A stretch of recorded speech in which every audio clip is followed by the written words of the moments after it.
Hey riders and racers, and welcome back for another video. Today's video is on how to carb load, or the best way to carb load for enduro races. So the process is the same really, depending on the duration of the race. So if you're doing like a 1 hour, 2 hour, say Pony Express, up to 4, 5, 6, 8, 12 hours, the same principles and process applies. One of the big problems here is I find riders and racers don't have a system for how they eat and how they fuel themselves. And so the problem with that is you're always going to feel inconsistent. So if I consistently eat the same foods at the same time every time I go and ride, I know how I'm going to feel energy-wise. Okay, I know how I'm going to recover. I know how I'm going to feel at the end of a race because I'm using the same system.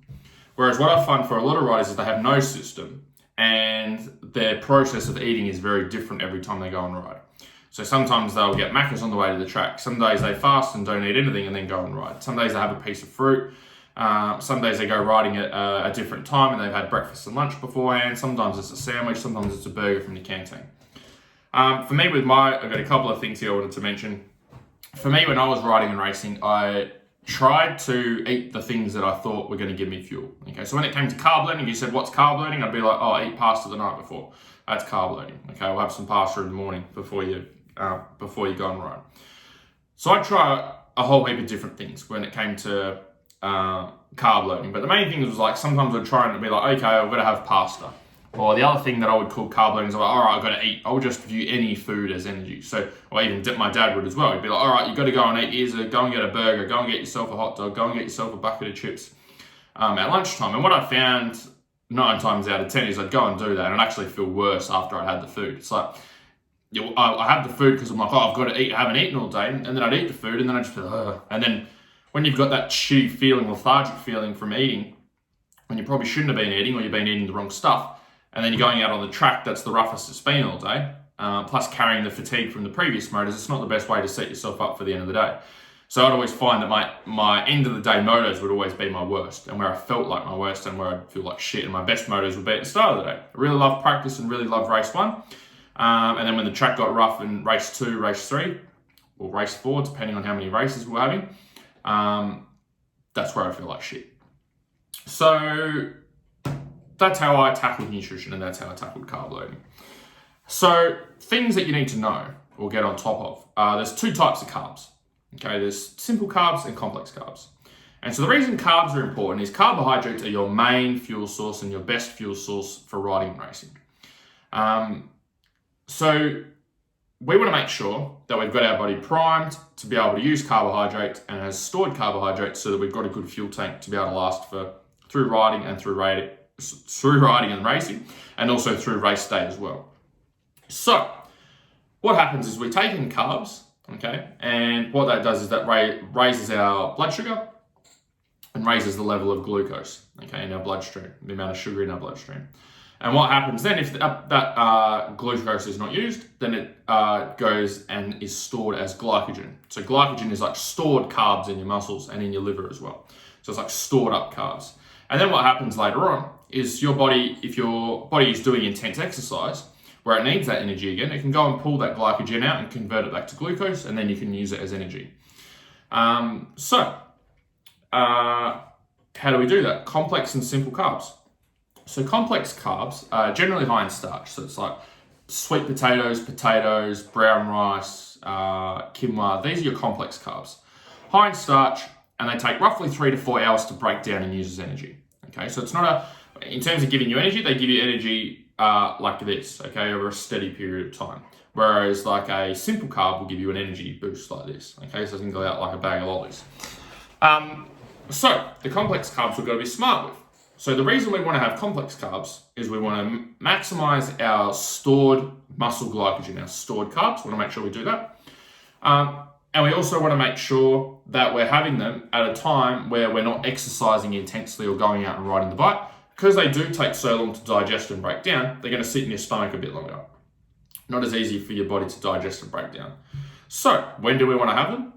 We want to have complex carbs 3 to 4 hours before your first ride or race. And then we also want to have them the night before. Okay, so have your normal food, have some protein, have some fats, and then increase the amount of complex carbs. So sweet potato, brown rice, quinoa the night before, and then same for breakfast as well. Don't worry about all the stigma around, oh, you have to have cereal for breakfast, okay, or you have to have toast for breakfast. If you want to perform at your best, don't worry about that shit, okay? Your body is your body. It doesn't know whether it's breakfast, lunch, or dinner time. So for breakfast, get in a source of protein. You can even get some fats in, and then get some complex carbs in as well. So sweet potato, brown rice, quinoa are some good sources that you can have in the morning as well for breakfast. Main thing is, again, 3 to 4 hours before your race. Okay, if you have it too close, it's going to be sitting in your gut. And then once you start riding and get your body amped up, it's going to be very hard for your body to break down what's in your stomach and actually use it as energy. So if your first race or first ride is at 9, you need to have your 9, 8, 7, at somewhere between 5 and 6 o'clock. That's when you would get your complex carbs in. So that's the complex carbs. And then we want to use simple carbs. So complex carbs is helping to get as much carbs in as we can and maximize your muscle glycogen. Simple carbs, okay, are high in sugar. Okay, so it could be things like fruit, or you could even use a carbohydrate drink as well. And so what these do is these complex carbs give you that steady increase or steady release of energy and take longer to break down.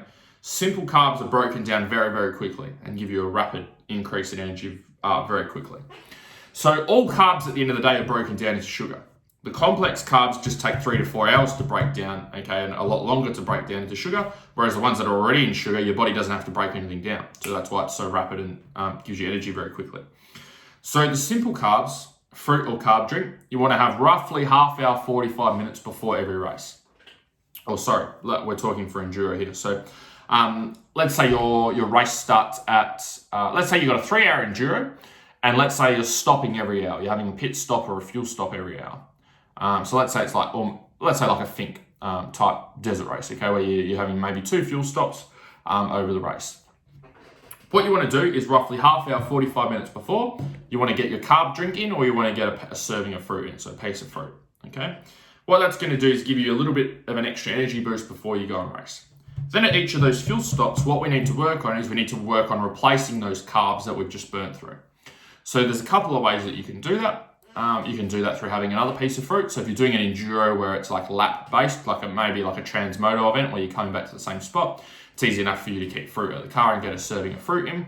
Or that's where you can use a carb drink, like for Fink, get a carb drink and strap it to your fuel drum, and then you can have that while your bike's getting fueled up. So that's another thing that you can do. Even if you're coming back to the car, you can have a carb drink or half a carb drink. You want to have roughly, for every hour of riding, you want to have roughly 30 to 45 grams of carbs. So have a look at, if you've got a carb drink, have a look at how much carbs is in a scoop, because some of them are fucking high, like 50 grams, okay, which is probably a bit too much. So you want to have roughly that 30 to 45 gram mark, depending on how intense the riding has been for you. And you want to do that roughly every hour. If you're doing a motocross event, then after every ride, then after every ride, you could have, say, have a full carb drink, 30, or, if it's around the 30 to 45 gram mark, have a 40, having trouble getting the words out. If you are doing a motocross event, okay, and you've come in from your race, then you can, or between races, you want to have 30 to 45 grams of carbs. So you can have your carb drink then to help you replace. So what we're doing is we've got the fuel tank, we've maximized the fuel tank, okay, before we go and ride and race. And then as we get through racing, we're slowly chewing through that fuel tank. It's going like this. And so our job is to make sure we just top that tank up each time we deplete a little bit of that tank. What that's going to make sure is if you do the right things at the start of the day, as you get to the end of the race day, you're still going to have plenty of energy left in the tank.